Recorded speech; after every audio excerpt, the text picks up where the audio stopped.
Caught on camera and now in cuffs. We'll tell you about these break-in bandits bust. Plus, a shooting suspect's arrest and the search warrant that led to more felony charges. All this and more on this episode of Live with Lcso.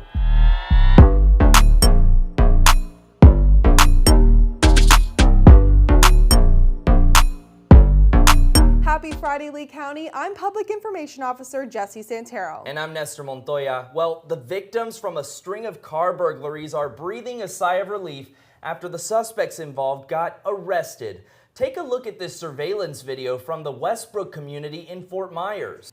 The two suspects, Brian Stevens and Javian Perez, walk up to the car, try the door handle, but the car was locked. While they weren't able to break into this car, they got into several others and took valuables including 2 guns. After a thorough investigation, both teens were arrested and charged with armed burglary, grand theft of a firearm, and petty theft.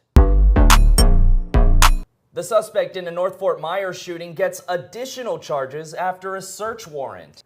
On January 29th, Angel Gutierrez fled from a shooting on McDaniel Drive. Detectives established probable cause for his arrest. 3 days later, our Special Operations Unit was knocking on his door with a search warrant. And while searching the home, detectives found several guns, drugs, and 2 children inside that home.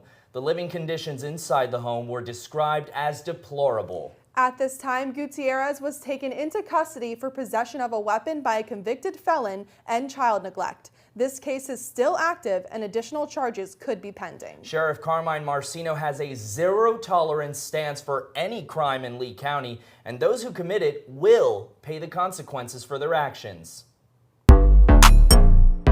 Day workers with our Corrections Bureau are beautifying Lee County, one trash bag at a time. Trash pickup along major roadways in Cape Coral began last week and will continue until the roadways have been sufficiently cleaned.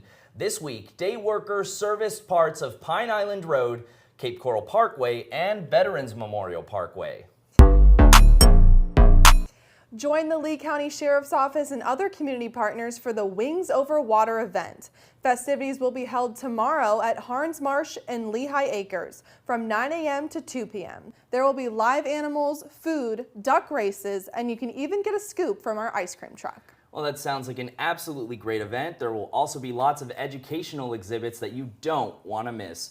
Thanks for watching this episode of Live with Lcso, but before we go, February is Black History Month, and we're celebrating by highlighting the accomplishments of several of our agency members. Be sure to follow us on social media to see these special highlights that will be released throughout the month. Have a great weekend, and we will see you Monday for another episode of